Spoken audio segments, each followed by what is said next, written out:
Friends, ನಾನಿವತ್ತು next ಎರಡನೇ video ಇದು ಬೇರೆ ಬೇರೆ ಬಾತುಕೋಳಿಗಳು ತಳಿಗಳು ಹೇಳೋದು. ಇದೊಂದು ಯಾವ ಬಾತುಕೋಳಿ ಅಂದರೆ ಕಕಿ ಕ್ಯಾಂಪ್ಬೆಲ್ ಡಕ್ ಅಂತ. ಕಕಿ ಕ್ಯಾಂಪ್ಬೆಲ್ ಅನ್ನೋದು ಮೊಟ್ಟೆ ಇಡೋದಕ್ಕೆ ತುಂಬ ಫೇಮಸ್ ಆಗಿರೋ ಬಾತುಕೋಳಿ.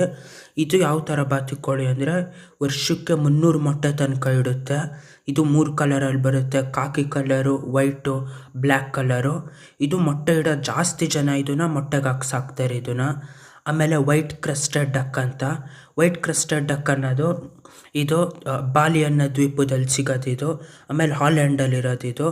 ಇದು ಯಾವ ಥರ ಅಂದರೆ ವರ್ಷಕ್ಕೆ ಇದು 120ರಿಂದ 200 ಮೊಟ್ಟೆ ಇಡುತ್ತೆ. ಐಸಲ್ಬರಿ ಡಕ್ ಅಂತ. ಇದು ಬಿಳಿ ಬಾತುಕೋಳಿ. ಇದು ಯಾವುದಕ್ಕೆ ಅಂದರೆ ಇದು 200 ಮೊಟ್ಟೆ ಇಡುತ್ತೆ ವರ್ಷಕ್ಕೆ. ರವೆನ್ ಡಕ್ ಅಂತ. ಇದು ತುಂಬ ಚೆನ್ನಾಗಿರೋ ಬಾತುಕೋಳಿ. ಈ ಬಾತುಕೋಳಿನೂ ತುಂಬ ನಿಧಾನಕ್ಕೆ ಬೆಳೆಯುತ್ತೆ. ಇದು ಪೂರ್ತಿ ಬೆಳೆಯೋದಕ್ಕೆ 1 ವರ್ಷದ ತನಕ ಬೇಕು. ಅದರೊಂದು ಸತಿ